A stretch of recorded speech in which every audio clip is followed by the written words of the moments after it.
हाँ आई, थोड़ा आज लेट हो गया। एक्चुअली काम थोड़ा ज्यादा है, मैं जल्दी खत्म करके आती हूँ। दिव्या बेटा 9 बजने आए हैं, अकेली कैसे आएगी तो? आई मैं आ जाऊंगी, लेकिन अभी आप ऐसे अगर फोन पे बात करती रही तो मैं और लेट हो जाऊंगी। अच्छा अच्छा।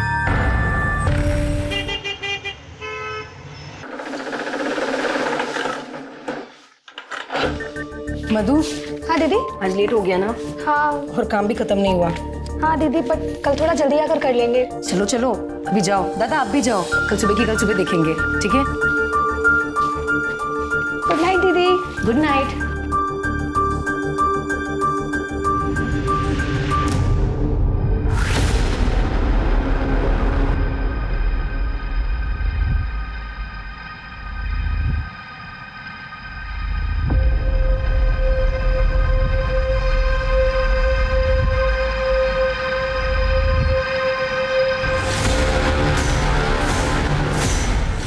हटो मेरे रास्ते से।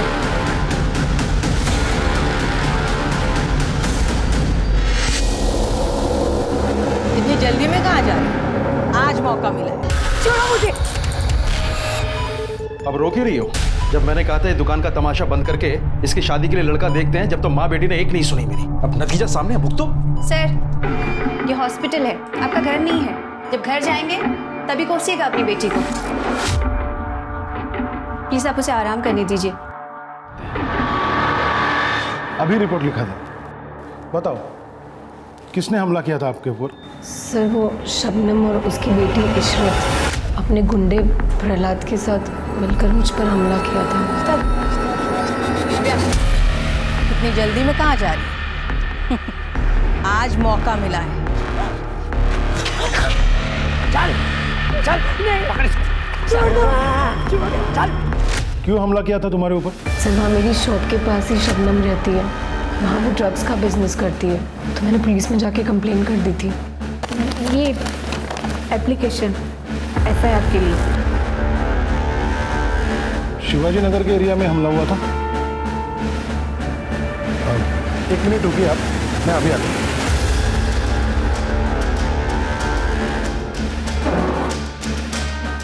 गिरफ्तार कर लो इसे।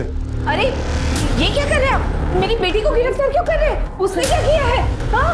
आपके बेटी के खिलाफ शबनम और इशरत के ऊपर जानलेवा हमला करने के साथ साथ शांति भंग और दंगा भड़काने की कोशिश की FIR दर्ज है। हम तो पिछले हफ्ते से इसे ढूंढ रहे हैं, मगर ये हॉस्पिटल में जाके छुप कर बैठी।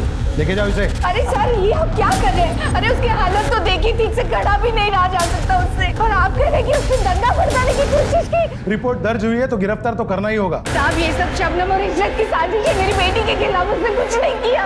देखिए कौन क्या साजिश कर रहा है वो हम देख लेंगे। नहीं आप हट जाइए, आप लेके जाए उसे। नहीं, मेरी बेटी को मत लेके जाइए, उसने कुछ नहीं किया। प्लीज प्लीज सर, दिव्या साहब मेरी बेटी ने कुछ नहीं किया, उसे छोड़ दीजिए, उसे गिरफ्तार मत कीजिए। मैं पैर पड़ती हूँ आपके साहब, मेरी बेटी ने कुछ नहीं किया। साहब मेरी बेटी ने कुछ नहीं किया। लगता है एक बार की पिटाई से तुझे समझ नहीं आया, दोबारा पीटना पड़ेगा। नहीं नहीं मुझे कुछ मत करना, नहीं प्लीज मुझे छोड़ दो, मैं कुछ नहीं करूंगी, प्लीज छोड़ दो मुझे। चुप कर। कौन मारा तुझे? कोई नहीं यहाँ पे, चुपचाप से सो जा। सोने भी नहीं देती।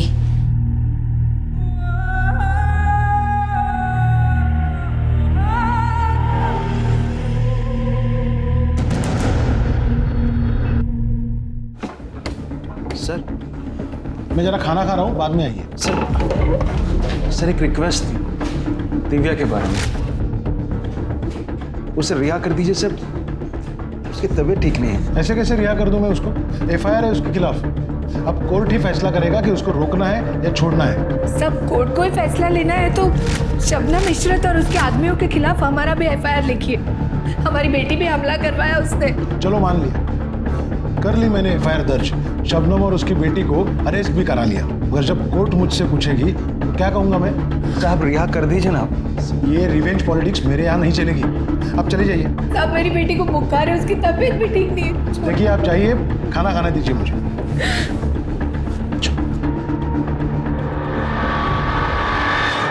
क्या हुआ? घर में फिर से झगड़ा हुआ क्या माँ से? झगड़े तो ऐसे ही होते रहेंगे आलोक, जब तक हम लोग शादी नहीं कर लेते। फिर क्या बात है जो इतनी परेशान लग रही हो तुम्हें? कुछ नहीं हुआ। वो बताओ, तुम्हारा इंटरव्यू था ना जॉब के लिए, क्या हुआ उसका? वही जो हमेशा होता है, we will let you no.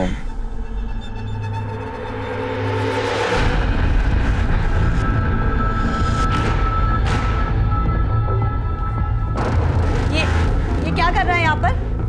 पहले तू बता कि तू आलोक के साथ क्या कर रही थी। आपने जासूस को छोड़ तो रखा है मेरे पीछे, फिर इसने नहीं बताया कि मैं क्या कर रही थी वहाँ पर? बड़ी गलती की मैंने तुझे शहर लाके। कम से कम तू अपने मरे हुए बाप की तो इज्जत कर। उस गैर बिरादरी आलोक के साथ तू शादी करने की सोच रही है। अच्छा, आलोक से शादी करूंगी तो पापा की इज्जत कम हो जाएगी, और इस प्रतीक से शादी करूंगी तो इज्जत बढ़ जाएगी क्या? माँ, आप साफ साफ क्यों नहीं कहती हो कि प्रतीक से शादी करने में आप ही का फायदा है? क्यों? पैसे मिलेंगे ना आपको? तो क्या गलत सोच रही है तेरी माँ? शादी होने वाली है हमारी। शादी के लिए मैंने नहीं बोला तुम्हें। कान खोल के सुन लेनी थी, तुझे प्रतीक से शादी करनी ही पड़ेगी, चाहे कुछ भी हो जाए।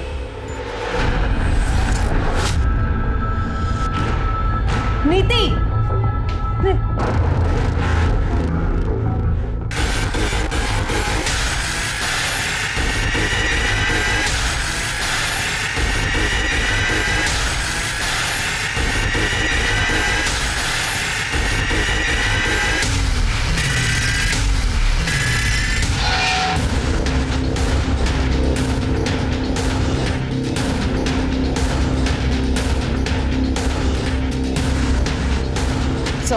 चलो ऑटो चलो। कोई आइडेंटिफिकेशन मार्क मिला? सर, लड़की का फोन मिला लेकिन चार्ज नहीं था तो चार्जिंग के लिए भेजा है। सर, आसपास पूछताछ की, लड़की को कोई जानता नहीं और ना ही किसी ने कुछ सस्पिशियस देखा है यहाँ। एम्बुलेंस को बुला। सर, मोबाइल फोन ऑन हो गया।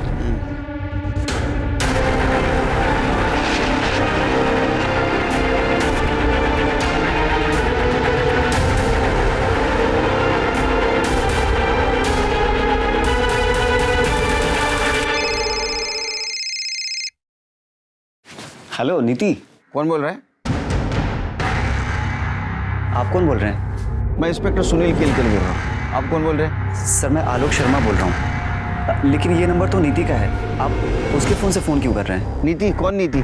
सर, मेरी फ्रेंड है, लेकिन हुआ क्या है? उसके फैमिली को इन्फॉर्म करना है, उसके घर का एड्रेस दो और तुम्हारा भी एड्रेस दो। जयराम उसकी माँ का।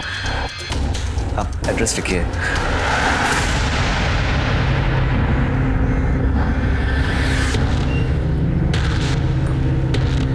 ईश्वर जी, पुलिस तो हमारी बात ही नहीं सुन रही है। सब अब आप ही कुछ कीजिए ना। सर, आपके बारे में बहुत सुना है, आप कितने बड़े सोशल वर्कर हैं। हमारी बेटी को आपकी मदद की जरूरत है, उसकी हालत बहुत खराब। दिव्या, आई।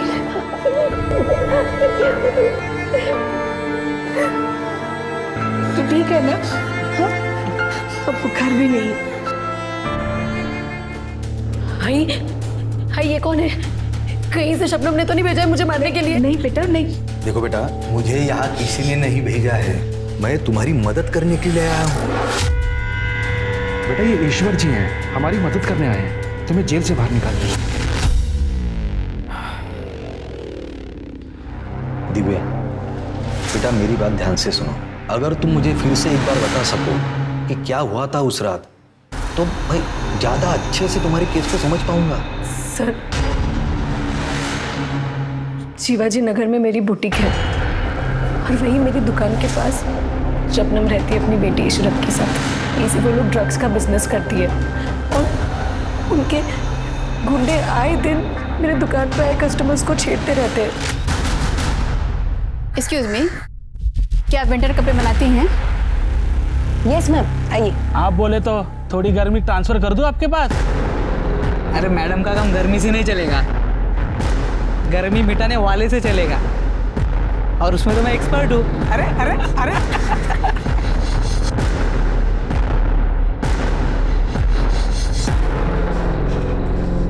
क्या बात है मैडम, इतने जल्दी गर्मी मिटाने के लिए आ गई? लगता है ठंड बहुत बढ़ गई है। मिटा दूं गर्मी? उसकी गर्मी ज्यादा बढ़ गई है। पकड़ो इसको। ए तू फिर से आ गई। ये तुम्हारे नशेड़ियों को काबू में रखो वरना अच्छा नहीं होगा।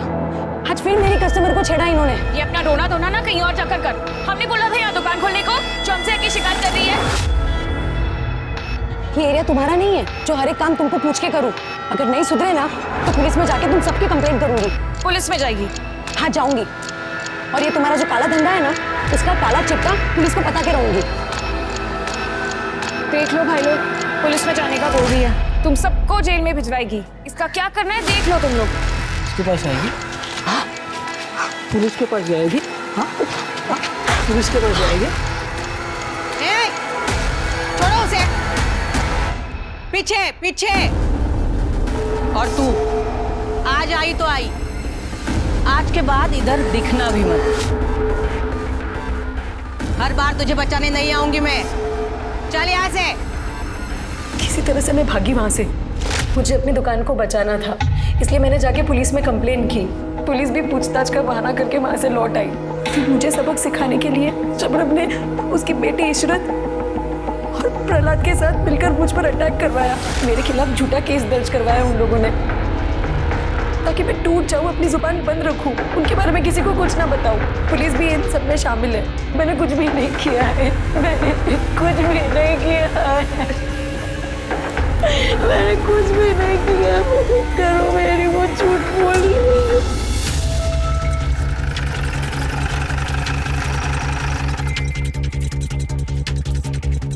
जय और उसकी बेटी नीति इसी घर में रहते हैं ना? जी साहब, क्या हुआ? घर में ताला लगा हुआ है, आप बता सकते हैं कहाँ गए होंगे? ठीक से तो याद नहीं है, लेकिन 3-4 दिन पहले दोपहर का टाइम था, तब जया को देखा था मैंने। ईश्वरचंद जी, हम हमारा काम पूरी ईमानदारी के साथ कर रहे हैं। अब दिव्या की फैमिली उसके लिए बेल नहीं करा पा रही, तो इसमें पुलिस की क्या गलती है? देखिए, आपको भी पता है कानून का अपना एक प्रोसीजर होता है, सब कुछ उसके अनुसार ही हो रहा है। अब इन लोगों ने दिव्या पर केस रजिस्टर कराया था, तो हमें तो उसे अरेस्ट करना ही होगा।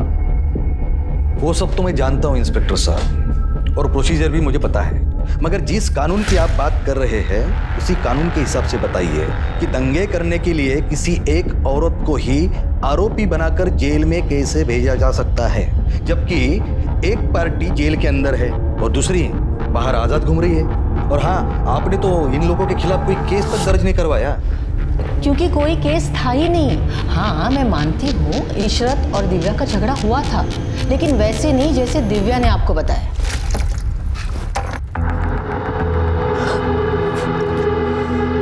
इशरत, दिखाई नहीं देता है अंधी कहीं की?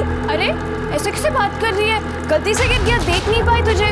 तभी तो कह रही हूँ, अंधी हो गई है क्या? सारे कपड़े गंदे कर दिए मेरे। अरे ताई देखो ना कैसे बात कर रही है। ज्यादा मत बोल, पानी ही गिरा है, सूख जाएगा, सूख जाए। सबसे तो बात ही करना बेकार है। जाहिल के जाहिल यहाँ पे सभी। जरा सा बंठन क्या लेती है, खुद को हमसे ऊपर समझने लगी है। किसी दिन अकल ठिकाने लगा दी जाएगी ना, उसी दिन सब सही हो जाएगा। क्या बोली रे तू? हाँ, तो अभी सिर कपड़े गंदे कर दिए। इशरत ने जब मुझे आके बताया तभी मैंने पुलिस में कंप्लेंट कर दी और ये दिव्या गायब हो गई। और अचानक से 1 हफ्ते के बाद आकर उसने हमारे खिलाफ ही कंप्लेंट कर दी कि हमने उसे मारा है, उस पर रेप करवाने की कोशिश की है। रेप? आपको नहीं पता? ये देखिए, यही रिपोर्ट दर्ज कराने को कह रही थी। उनका कहना है कि पास में ही रहने वाले प्रहलाद और अनुज शबनम के लिए काम करते हैं, और शबनम के कहने पर ही उन दोनों ने उसी रात दिव्या पर रेप करने की कोशिश की थी। ताज्जुब की बात है कि इतनी बड़ी बात आपको नहीं पता। साहब, वो दिव्या बहुत चालू लड़की है। वो आपके सहारे हमें फंसाने की कोशिश कर रही है। दुश्मनी निकालनी है ना उसे हमसे। आपके साथ उनकी क्या दुश्मनी हो सकती है? 1 महीने पहले उसकी दुकान में चोरी हुई थी।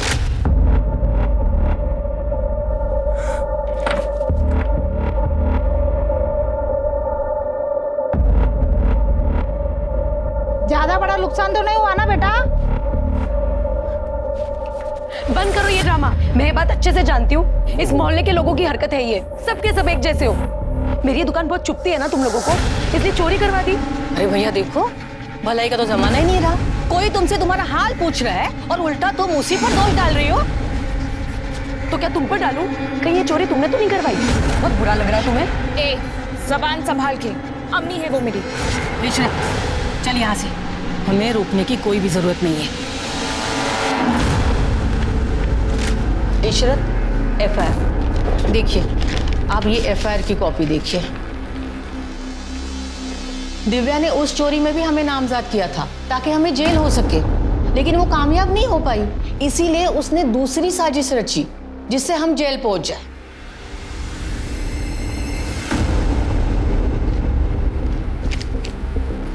साहब हम चलते हैं।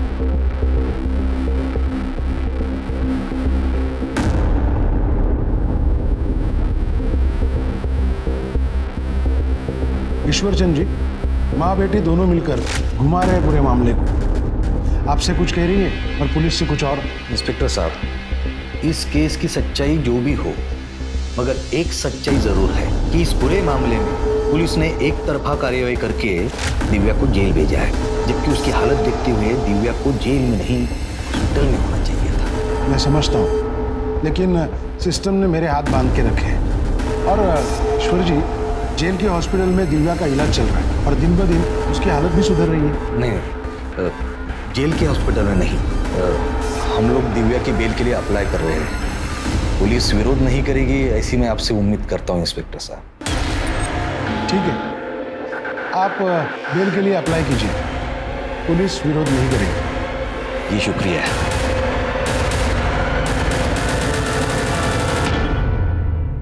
मतलब रेप नहीं हुआ था तुम्हारा, यही कह रही हो ना? जी सर। ये बात तुमने पुलिस को बताई और मुझे क्यों नहीं बताया? सर, सब कुछ इतना जल्दी जल्दी हुआ कि कुछ भी याद रखना मुश्किल हो रहा था। मुझे कुछ समझ में ही नहीं आ रहा था मेरे साथ क्या हो रहा है।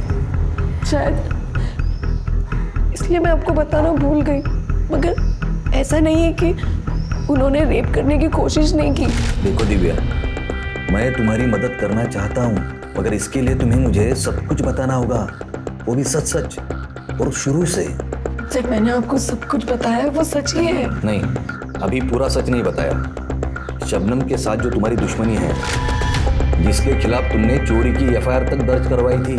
सर, वो तो पुरानी बात थी, उसका इस सब से क्या लेना देना? पुरानी बात होगी, पर शबनम तो कहती है कि तुम उससे अपनी दुश्मनी निकालना चाहती हो। सर, वो झूठ बोल रही है। वो और उसके आदमी मुझे परेशान करते थे। मेरी दुकान में भी चोरी उन्होंने करवाई ताकि मैं दुकान बंद करके वहां से भाग जाऊं। लेकिन पुलिस की जांच में तो ऐसा कुछ नहीं निकला। कि सर, पुलिस बिक चुकी है। शबनम ने खरीद लिया है उन लोगों को।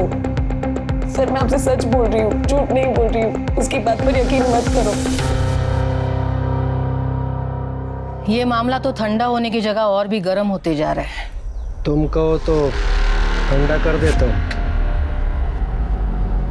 ये टाइम नहीं है इस चीज का। सर, मैं नीति से प्यार करता था, ये बात सच है, लेकिन उसका मर्डर किसने किया, उसकी माँ कहाँ गई, मुझे इसके बारे में कुछ नहीं पता सर। तुम इतना अगर प्यार करते थे उससे तो 4 दिन से ना तो तुमने उसको कॉल किया ना तो उसका तुम्हें कॉल आया। ऐसा कैसा प्यार? सर, पिछले 4 दिन से उसका फोन बंद आ रहा था। मैंने उसे कई बार फोन ट्राई किया, फिर मुझे लगा कि उसकी माँ ने फोन छीन लिया होगा लड़ाई झगड़े की वजह से। लड़ाई कौन सा? 4 दिन पहले मेरा झगड़ा हुआ था कुछ लोगों से। हटना जरा थोड़ा। देख नहीं रहा तुझे? बैठे हुए भाई, मुझे गाड़ी से सामान निकालना, आप उठ जाओ यहाँ से।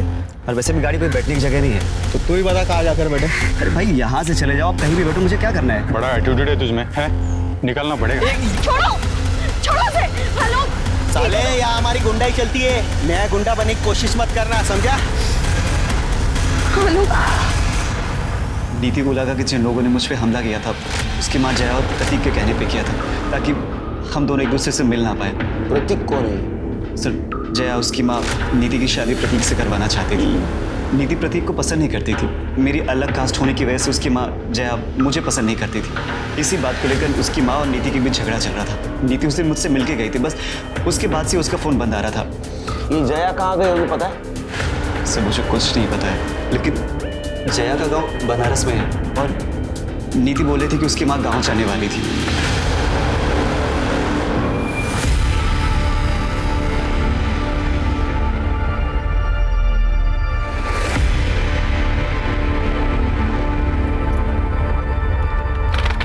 और पुलिस की क्या हाल है? परेशान होने वाली कोई बात नहीं है। सेटलमेंट हो रहा है धीरे धीरे।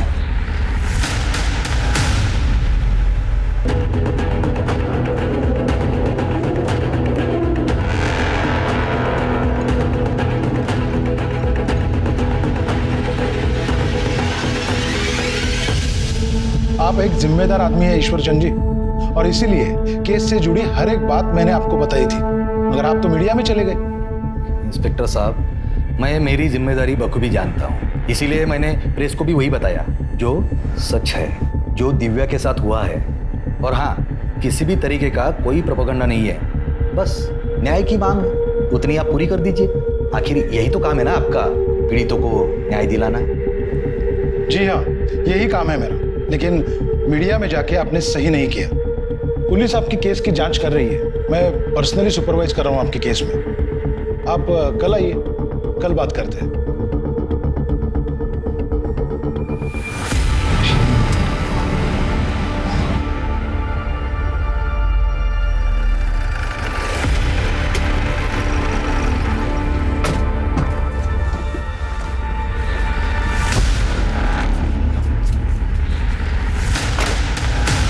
क्या सोचा था? तू मीडिया में जाएगी और हम जेल में सड़ते रहेंगे और तुम क्या करोगे? मजा मारोगे? हाँ? देखो, हमने पुलिस कंप्लेन की है, आप पीछे हटो। पुलिस कंप्लेन की है ना, यही सबसे बड़ी गलती की है। गलती की है तो हर्जाना तो भुगतना पड़ेगा। तैयार रहना।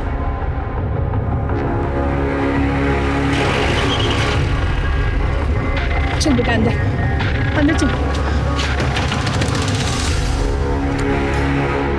आजा बेटा, अंदर। ये क्या नया तमाशा है तुम दोनों का, जो पेपर में खबर छपी है इसकी? ये ले, पढ़ी से।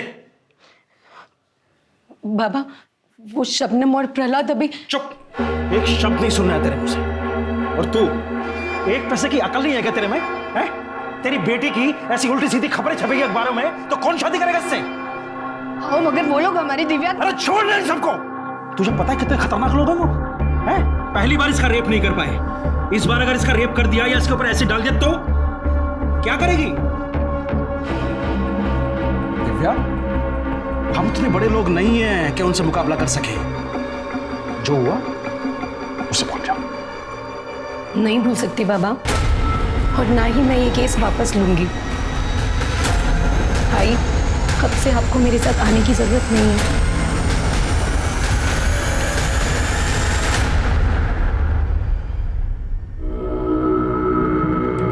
मुझे सर से मिलना है। देखिए मैडम, थोड़ा वेट कीजिए, सर बिजी है, जैसे ही फ्री होते हैं मैं आपको बुला लेता हूँ।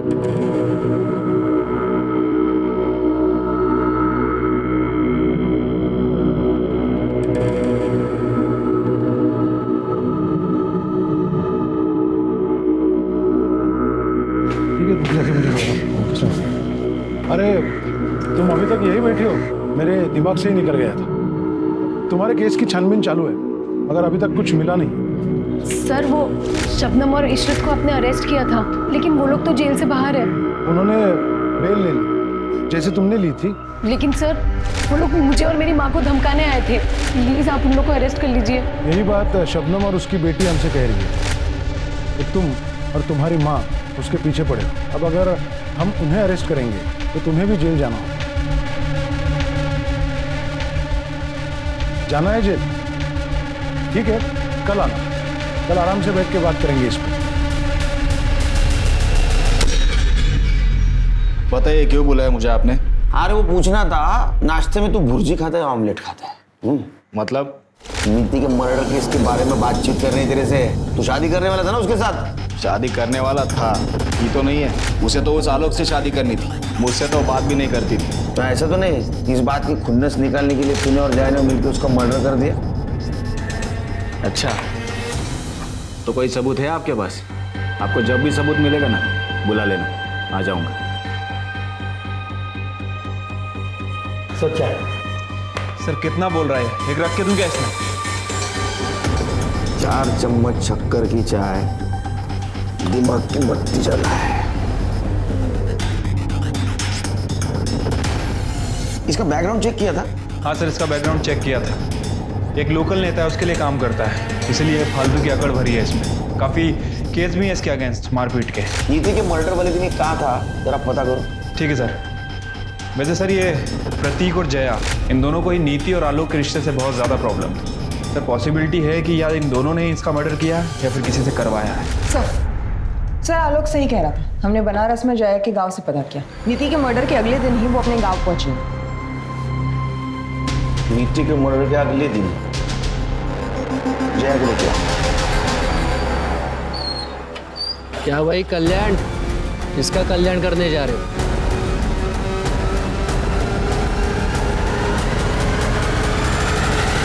हाँ ठीक है, मैं बोलता हूँ बाद में। मैं करता हूँ तुम्हें बंद। सॉरी, मैं भूल ही गया था कि आप यहाँ बैठी हो। तुम्हारे केस में एक लीड मिली है, एक्चुअली उसी की छानबीन चालू है।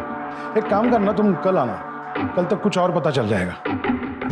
न्याय मिलने में देरी न्याय ना मिलने के बराबर है, और दिव्या के साथ भी ऐसा ही हो रहा था। न्याय की आस ने उसे एक ऐसे अंतहीन इंतजार के चक्रव्यूह में धकेल दिया जहां न्याय तो नहीं था, पर अगर था तो सिर्फ एक लंबा इंतजार और निराशा ही निराशा। नीति अपनी मर्जी से शादी करना चाहती थी, तुम्हें पसंद नहीं था, इसलिए तुमने नीति को मार दिया। नहीं सर, मैंने नीति को नहीं मारा। नीति के मर्डर वाले दिन आप गांव क्यों चले गए? नीति ने मुंह दिखाने लायक नहीं छोड़ा था उस आलोक के साथ रिश्ता रखकर। उस दिन जब वो घर नहीं आई तो मुझे लगा कि वो आलोक के साथ भाग गई और मोहल्ले में किसी को पता ना चले, इसलिए मैं चुपचाप गांव चली गई। नीति उस दिन घर से निकलने के बाद आलोक से मिली ही नहीं। ये सब कुछ तुमने और प्रतीक ने किया है। नहीं सर, हमने ऐसा कुछ नहीं किया। तुम दोनों के सिवा कौन दुश्मन था उसका? कौन कर सकता है ये?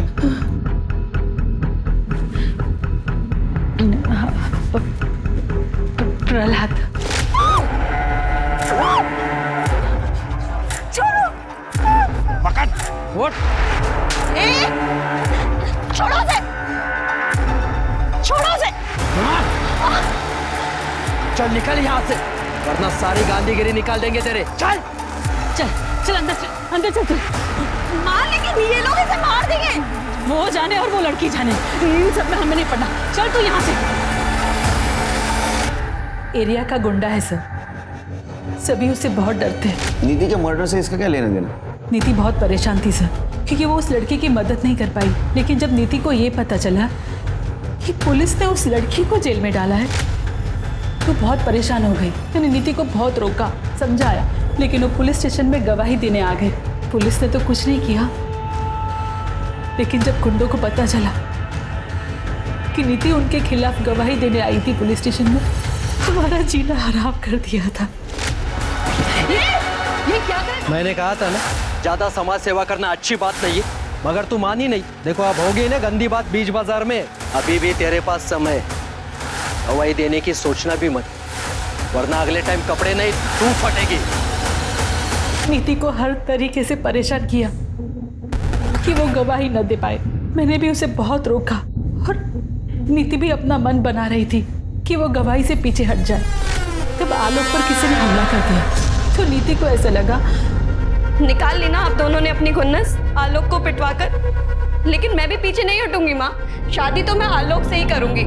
आपको जो करना है कर लीजिए। अब चुप, अब बात सिर्फ शादी की नहीं है, बात मेरी इज्जत की है। तुझे शादी तो मुझसे ही करनी पड़ेगी, फिर चाहे उसके लिए मुझे किसी भी हद तक जाना पड़े। इस बेशर्म को आलोक के आगे कुछ दिखाई नहीं देता।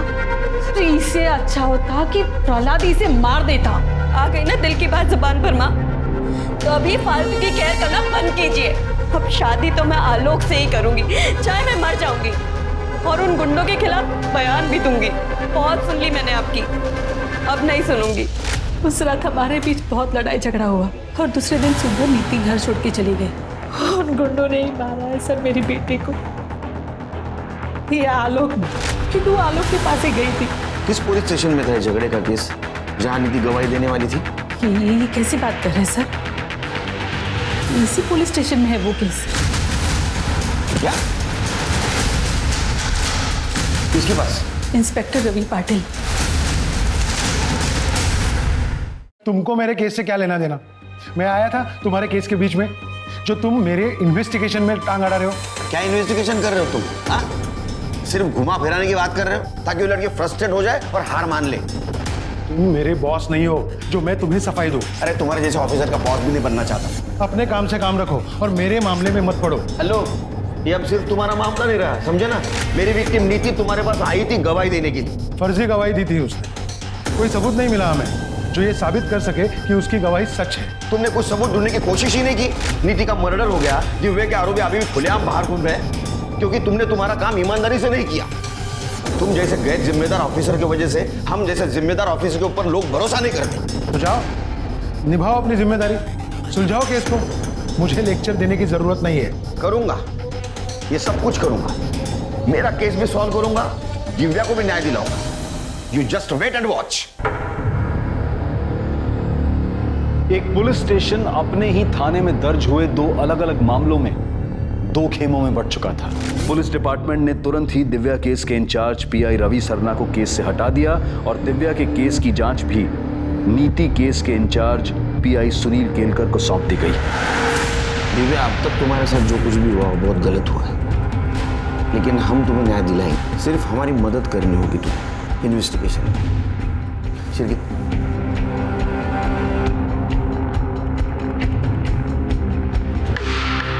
इसे जानती हो? नहीं सर, कौन है ये? ये लड़की तुम्हारे लिए गवाही देने वाली थी, लेकिन इसका मर्डर हुआ और हमें ऐसा लगता है कि तुम्हारे केस से जुड़े होने के कारण उसका मर्डर हुआ। क्या सर, इस लड़की का मर्डर हुआ है? मतलब आप हमें फिर भी केस लड़ने के लिए बोल रहे हैं? सर बहुत खतरनाक लोग हैं वो। आप हर समय तो हमारे साथ रहेंगे नहीं हमें बचाने के लिए। जाने दीजिए सर, हमें कोई केस वेस नहीं लड़ना है। अरे नहीं नहीं, चिंता करने की बिल्कुल कुछ जरूरत नहीं।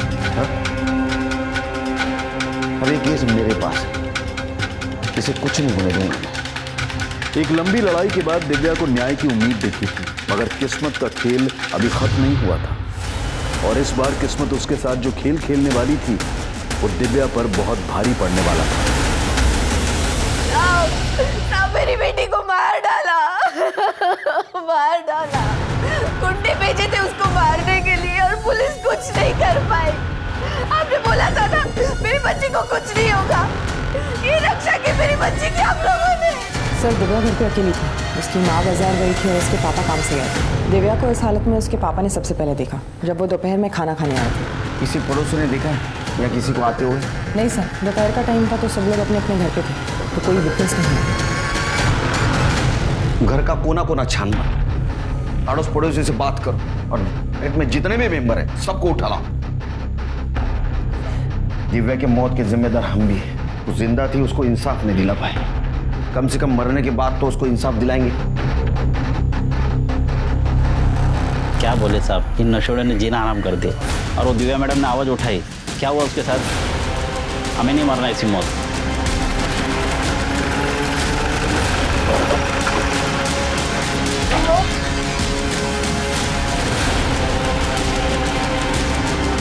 सर, अनुज और प्रहलाद घर पे नहीं है और ये बताने को तैयार नहीं वो कहा है। अंदर डालो इसे, चल।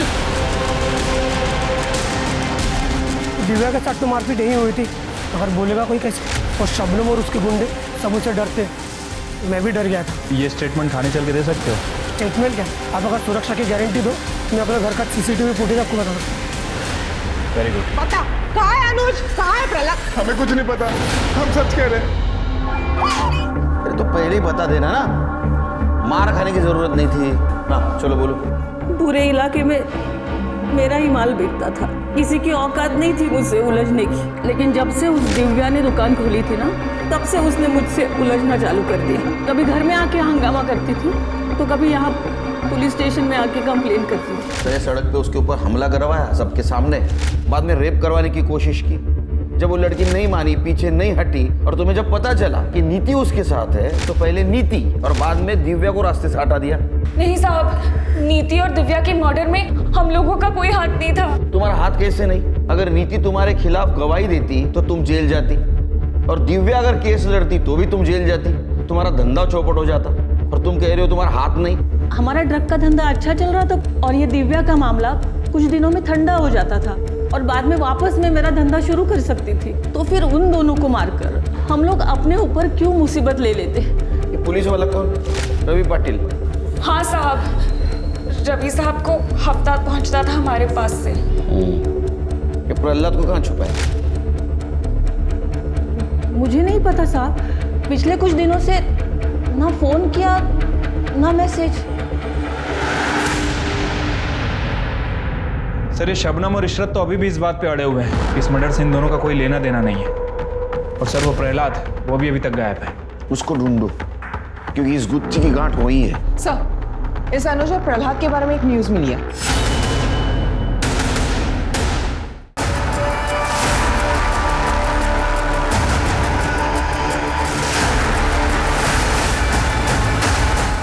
सर ये गुत्थी तो सुलझने के बजाय और उलझती जा रही है।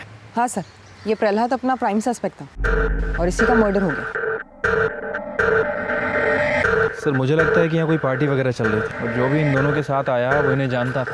पहले इन लोगों ने शराब पी और फिर मौका देखकर इन्हें मार के निकल गए। नितिन, दिव्या, प्रहलाद या अनुज, इनका कनेक्शन किसी न किसी तरह से इस से जरूर है, क्योंकि पहले नितिन, बाद में दिव्या, अब ये दोनों। मतलब ये जो कातिल है ये अपने खिलाफ जितने भी सबूत है सब मिटा दे जाए। ये हत्याकांड की जड़ें इस रैकेट से जरूर जुड़ी है। इसको खोदो, कातिल यही मिलेगा। हाँ तो शबनम अभी बता कि वो तीसरा आदमी कौन है, जिसे प्रहलाद अपना दोस्त समझता था लेकिन वो उसका दुश्मन निकला। सब मुझे क्या पता, वो काम करता था मेरे लिए, मैं घरवाली नहीं थी उसकी। मैडम, प्रहलाद तो अपनी गैंग का बॉस था, उसे कौन मार सकता है? ये बात तो मुझे भी नहीं समझ में आ रही है। क्या पता साहब कौन दोस्त था प्रहलाद का। वैसे भी इस काम में कौन दोस्त कब दुश्मन बन जाए कुछ कह ही नहीं सकते। साहब, आप शबनम के ग्रुप के ज़्यादातर लोगों को पकड़ चुके हैं, पर अगर आप रैकेट पे ही नजरें जमाए रखोगे तो बाहर कैसे दिखेगा? साफ साफ बोल, कहना क्या चाहता है? कहना यही चाहता हूँ साहब, शबनम के सप्लायर को पकड़िए, क्योंकि वो बाहर रहकर भी उसके अंदर ही काम कर रहा है कौन है शबनम का सप्लायर?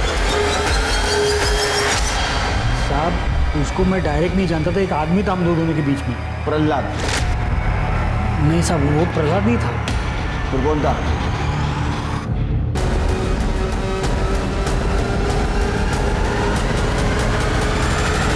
दीपक भाई, अभी माल नहीं उठा पाऊंगा, पुलिस नजरें गड़ाए बैठी है चारों तरफ और शबनम भी जेल में है। मामला ठंडा पड़ते ही शबनम बाहर आ जाएगी, उसके बाद ही मेरी सप्लाई तो मैं शुरू करूंगा।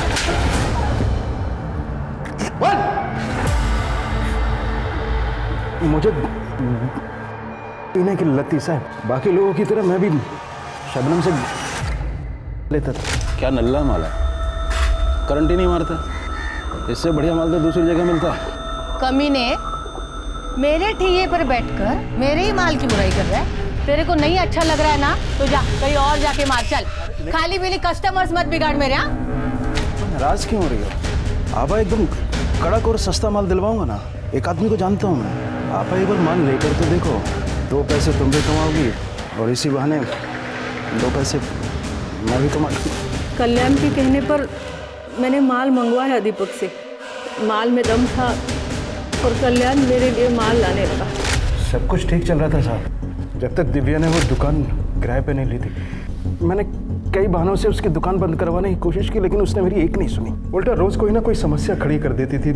वो खतरा हो गई थी धंधे के लिए, उसे सबक सिखाना जरूरी था। हमले के बाद हमें लगा कि जेल में जाके शांत हो जाएगी, लेकिन हमें पुलिस से ही पता चला नीति के बारे में। हमें नीति को गवाही देने से रोकना था। मोहल्ले के लोग भी हमारे डर से चुप थे और पुलिस भी हमारी जेब में थी, लेकिन वो समाज सेवक ईश्वर आ गया बीच में और सारा मामला उलझ गया। इंस्पेक्टर रवि को सस्पेंड करवा दिया गया। हम सब खतरे में थे, इसलिए हमने सोचा कि ना रहेगा बहस और ना बजेगी बांसुरी। दिव्या को मार के हमारे रास्ते का एक कांटा तो हमने हटा दिया था, पर हमें पता था कि प्रहलाद का पकड़ा जाना हमारे लिए खतरा था, मगर जिंदा नहीं, क्योंकि नीति और दिव्या के खून का इल्जाम उस पर डालना आसान था। पुलिस को एक बड़ी साजिश की तरफ धकेलने की कोशिश। और तुमने जो साजिश रची थी उसका पहिया घूमकर तुम्हारे पास ही आ गया दीपक के जरिए। अब सड़ो जेल में।